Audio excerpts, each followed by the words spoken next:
And it has the following properties: that if F calls G and G calls H, then this activation of H has possession of the processor. I felt a victim of simple hierarchical control over there. Of course, in no way could I get control of the processor.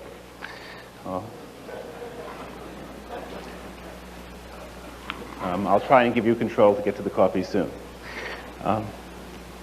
This activation of H will return only to G, and we note that H must finish before G can be re-entered.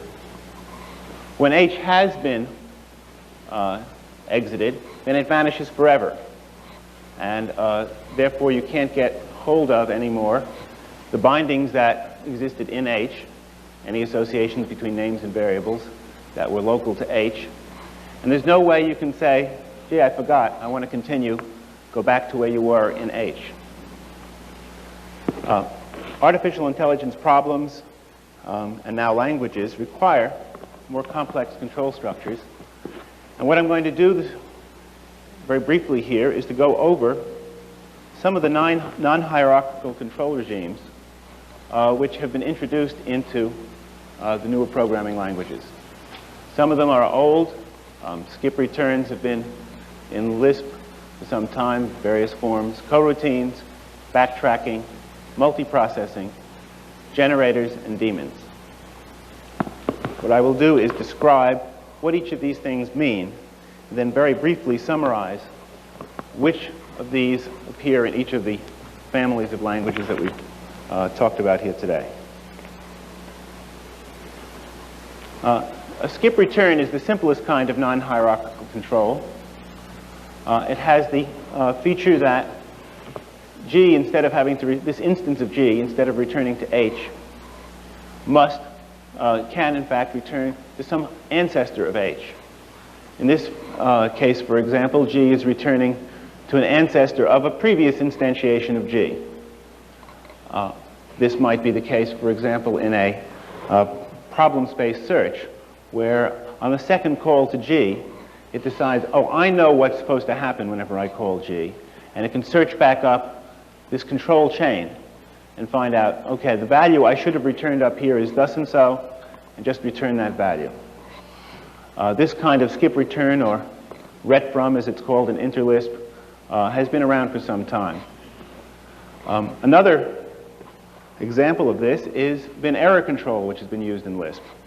That is, it has often been the case that some function, say f, has said, if there's any errors below me, I'm the one who wants to handle it, by saying error set, for example, in Lisp. And if G calls the system function error, then that will go back up, not returning through H and G, but right back up to the place where the error set was placed, and giving control back to a routine which claimed it knew what to do on errors.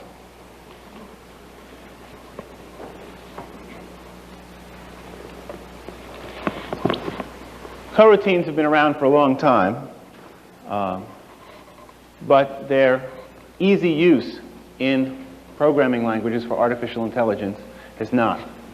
The basic idea in a coroutine is that the control structure, that is where you return to what the state of the computation is stored in some process information about a routine, and you'd like to keep that state information and yet transfer control to another state and have that one transfer so both can transfer back and forth. That is, H and R may switch control back and forth, saving their own current state each time so that they may be resumed exactly where they were left off. In fact, you may have any number. Co seems to indicate only 2, but you could have any number, and you might think of this as a way of having separate processes search in a breadth-first fashion some problem space. And each one is sort of doing its own thing and getting some allocation of resources from the system.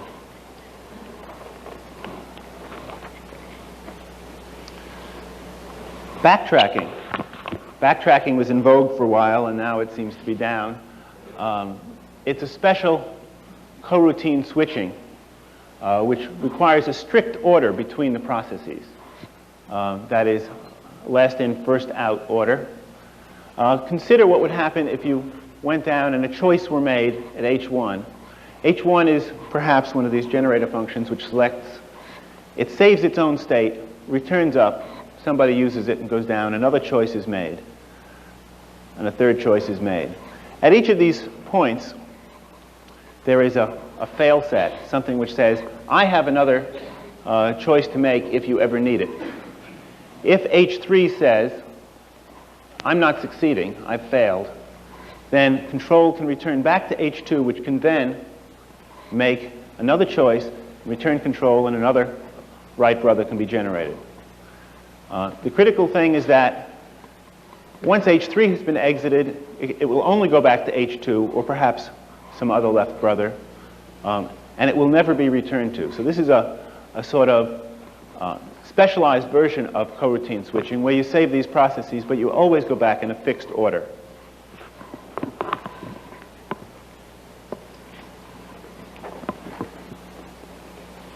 Now, one aspect of going back has been the difference between control backtracking and changing back the data. As we saw in the previous slide, there was data in the terms of the control path. Nothing was said about what the state of the data was, whether you were actually going back to the state the data was in when you left it, or whether there are things that have been changed. The original backtracking the previous state, except, of course, for the fact that you know you've already made a certain choice. That kind of undoing, data undoing, is an alternative to context, and is sort of an addition to the control backtracking. It looks like, at least the way people are currently feeling, that contexts provide a more powerful mechanism, but there's still a number of places in which undoing data changes are very useful. For example, in interacting with the system as is done in Interlisp. And therefore, this kind of data undoing should be programmable by the user, as it is in some of the languages, and can be used in switching from one context to the other, where there are certain things which are easier to reconstruct than to save.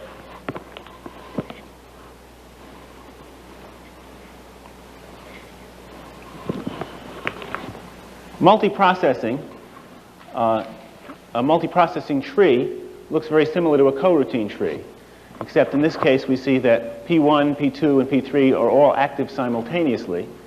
That is, they don't know how each of the other processes are proceeding, and they're each doing their own thing. This can be implemented on a single processor machine, which is what most of us have, by switching on a time quantum basis, some time sharing kind of thing at a system level, where some allocation can be made and this information then has to be given to the system about how much time and resources should P1, P2, and P3 each get. An alternative way is to have each of the processes cooperate, and every time they come to a reasonable point, to request new resources from the system. So that this is a mechanism that can be used in a coroutine situation to simulate the multiprocessing.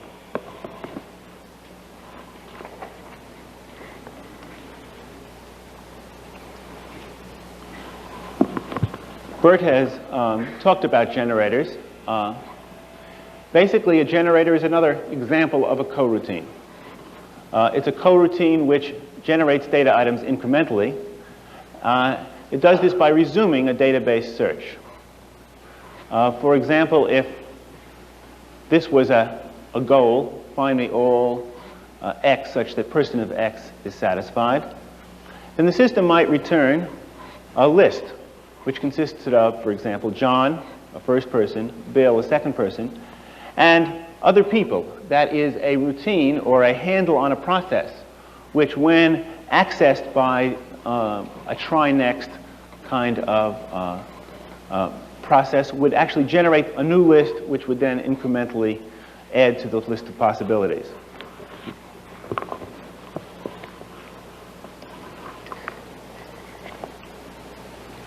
Daemons.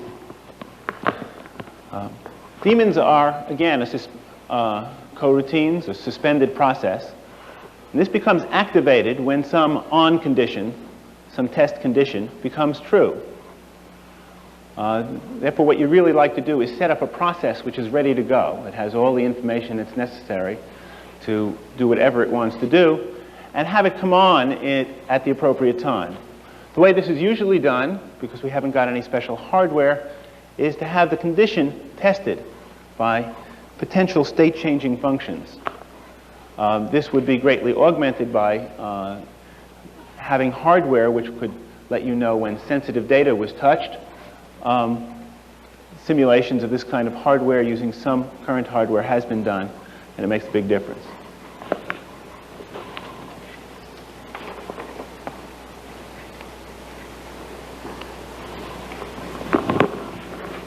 When you have multiple root processes available, you'd like to be able to not have these processes working in independent environments. You'd like to have one process be able to know what the other process is doing.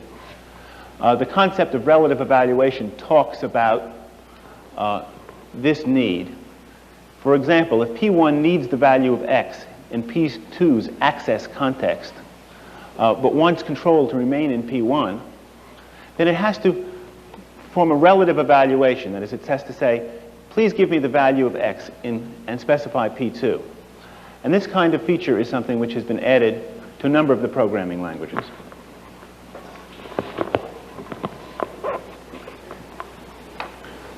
Now, in order to do the kind of control structure operations that we've talked about, programming languages must do a lot of bookkeeping, the programming system.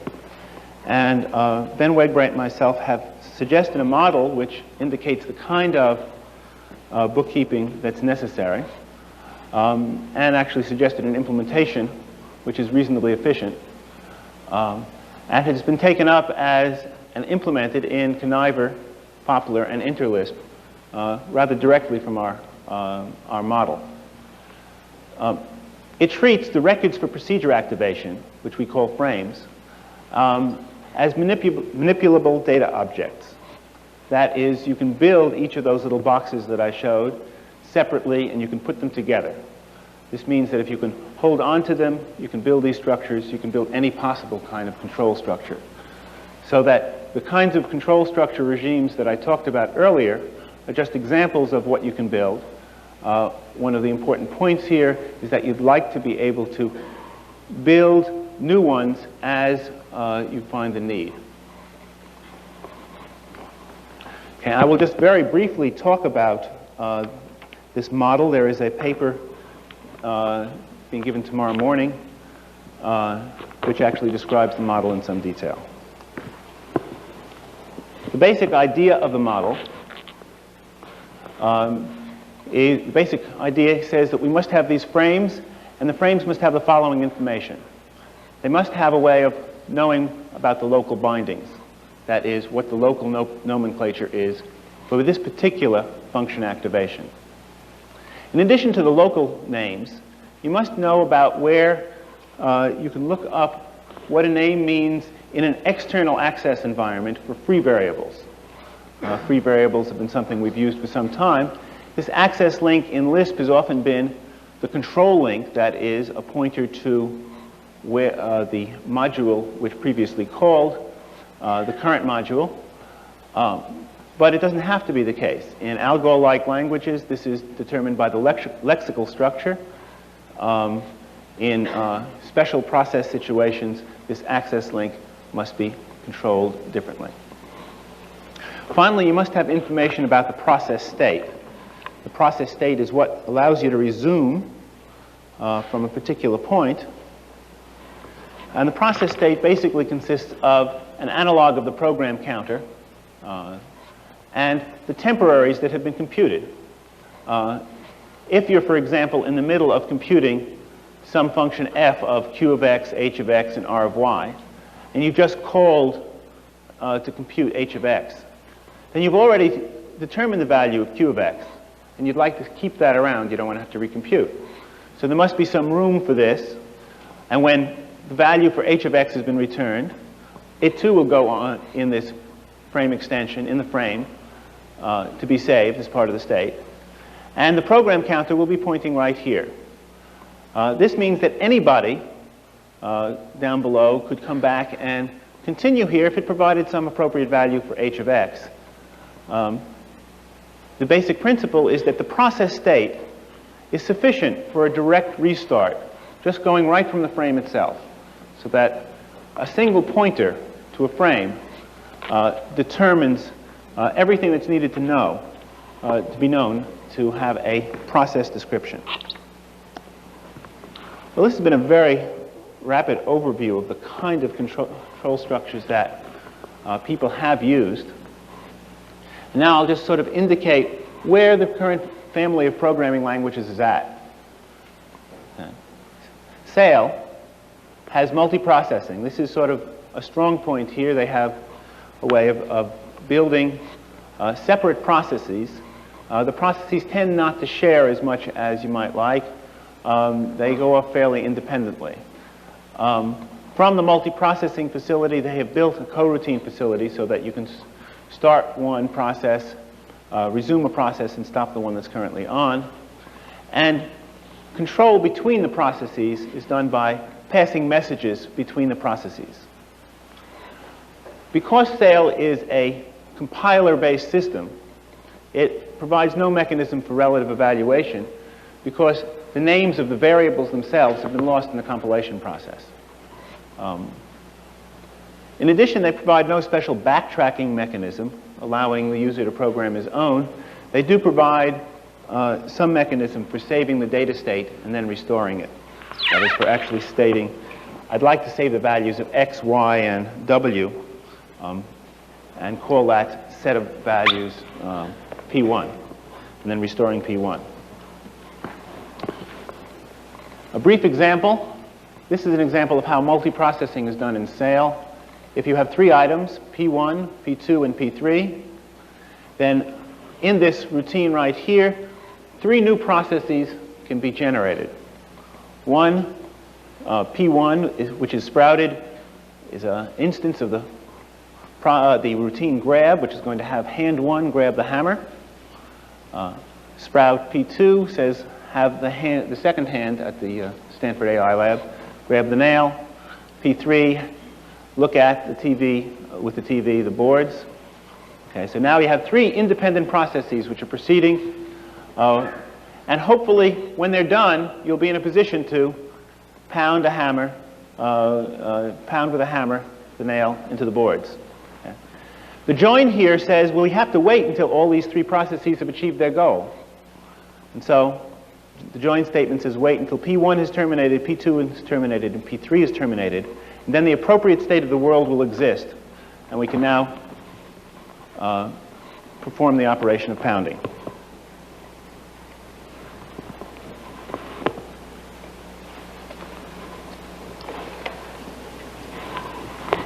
Conniver has manipulable frames. It suffers from the problem that it's embedded in Lisp, which has simple hierarchical control. And this is a problem that I'll talk very briefly about in the conclusion. It has coroutines, that is, you can, if you specify a frame, you can say continue from one frame to another. It has daemons, which are associated with adding things and removing things from the database. Here's the pattern as Birch specified. It has generators, typical routine, au revoir, says return this value, but make sure you can come back here till I see you again. Relative evaluation, you can specify that you want some form, Lisp form, evaluated in the context of a certain frame, but then return where this thing has been called. It has no built-in multiprocessing and no backtracking. Both of these are expected to be programmed by users if they really want to.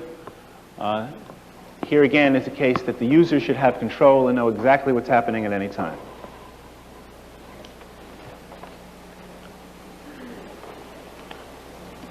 It's a very brief example. Here's a program. This is not in the Conniver syntax. It's more in the Lisp syntax. When this program has been run, X has been set to 50. G2 has been set to a frame marker, which is to continue at this point at A. G1 has been set to a frame marker, which is to continue immediately after. this point. So with the first time this is run, it will print foo and then phi. If you said continue G2, it would only print phi. If you said continue G1, it would print foo and phi again.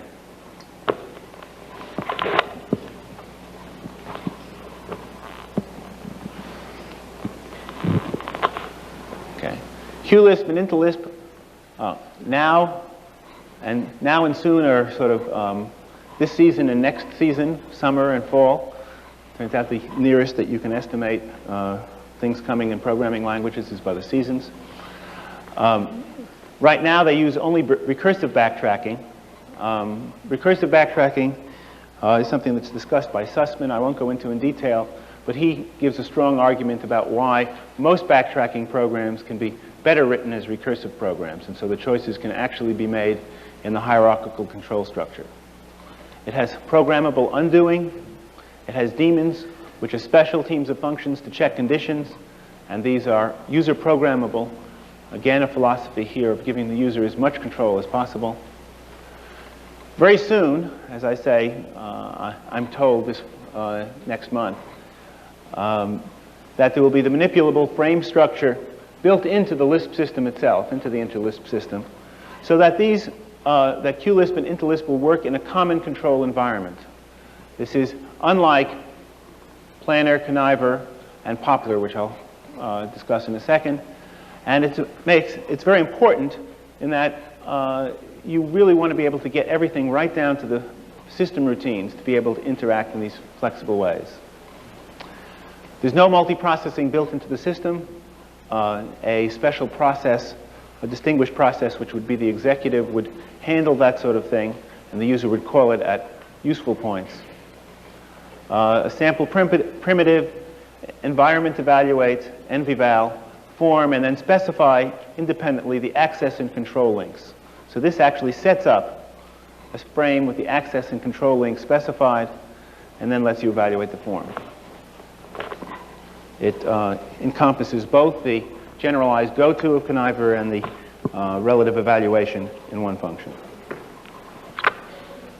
Poplar 1.5, which is implemented in POP2, has the manipulable frame structure. Unfortunately, it's not in the underlying POP2, which just has some total state saving. It does allow multiprocessing, and in general has tried to take most of the good ideas, since it's come later than the others, and build them in. Its major problem, and the reason they haven't done it in POP2, is the principal machine they work on.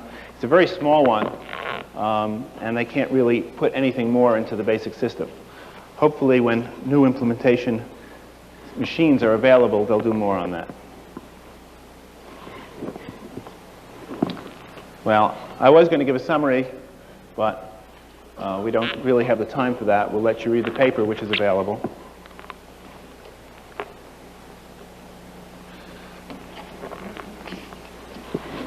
Just let you see the jungle again. An important thing here is that this is a fairly cleaned up picture. It's been weeded a lot. There's lots of others. For example, these are just some that we felt were interesting from various aspects. Let's not say these are the only interesting ones. We just either didn't know enough about it or they weren't used enough in artificial intelligence to really be worth reporting at this time. You might want to find it. There are references in the paper for all of these, so you can go look them up. ABSET is a language developed in Aberdeen, Great Britain, Scotland, which is based on set and set manipulations in the logical sense. ECL is a language which is based on a lot of the Lisp ideas, but has been used as a basis for automatic programming by Ben Wegbright and a number of people at Harvard. Its most distinguishing feature is its use of data modes for defining new data types, which seems like a very, very powerful feature. I wish I had time to go into it a little bit more here. Lisp 70, which has made considerable use of patterns in directing the flow of computation more than anybody else. There's a set of languages here, Simula, is an old language which had the idea of a class. A class was both procedure and data. It embodied in itself procedures and data which could be accessed in a uniform way. That is, the class itself, or an instance of the class, could be given a message that said, "I'd like your foo." And the procedure would say, "Well, foo, let's see, I can look that up here," or it can alternatively say, "Oh yes, I know what he means. He wants me to invoke the following procedure." So that's been in Simula for some time as a simulation language. And that has been extended in Smalltalk, which is a language being developed at Xerox Palo Alto Research Center by Alan Kay. And in Planner 73, that's just to distinguish the current generation of Planner thoughts of Hewitt and Company, where Hewitt calls these things actors. And Carl Hewitt is presenting a paper on this in one of the other sessions. The basic extension is to use this as the only mechanism of communication. That is, items only get messages. Nobody does anything inside the item without the item's permission.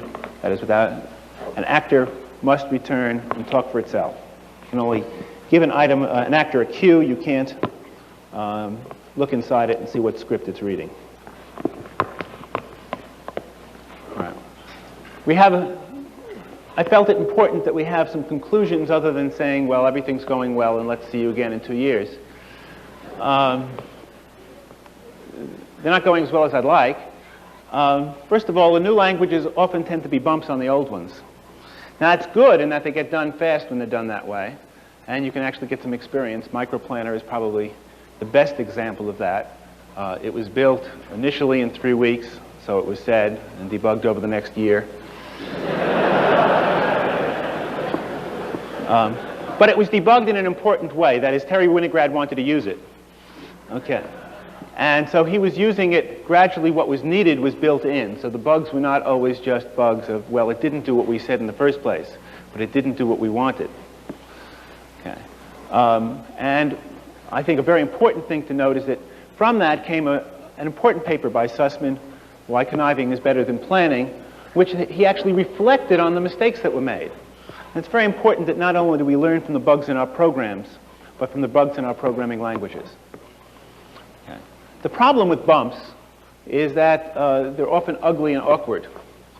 And it would be very nice if we could learn how to build new languages in the context of old ones without them sort of sticking out like this and not being able to do it. And I've always hoped that the extensible language people would be able to tell us more about that. But thus far, it hasn't seemed that the two groups have gotten together enough. Now, we've noticed here today that the language features tend to converge. That is, almost all of them have almost all of the features. There's a few here and there. And if you talk to the prime implementers, they'll say, oh, well, that's just around the corner. So everybody is tending to do the same things. At least we're learning together. But the worst thing is that language forms tend to diverge. That is, my notation for variables is better than yours. And I like question mark, or in Britain they use the pound sign instead of the dollar sign for some reason. They have the dollar sign on their teletypes. I don't know what the pound replaces. But it seems to me that one of the problems here is that when we have so many different language forms, then we can barely read somebody else's program and we can rarely use it. And we'd really like to be able to sort of work with what other people have.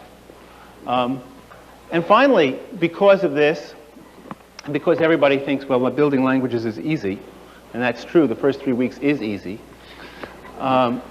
languages have tended to outnumber applications. And, that's only a little bit facetious, but if you look around, you'll see a lot more, unfortunately, a lot more papers than I'd like to see about, well, this is how languages ought to be, this is how our language is, and pretty soon we're going to be able to use it. All this leads to sort of the old cry of, can we have more cooperation, even in a community as anarchic as this?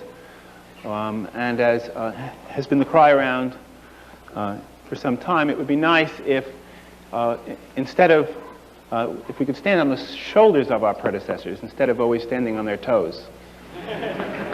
Thank you.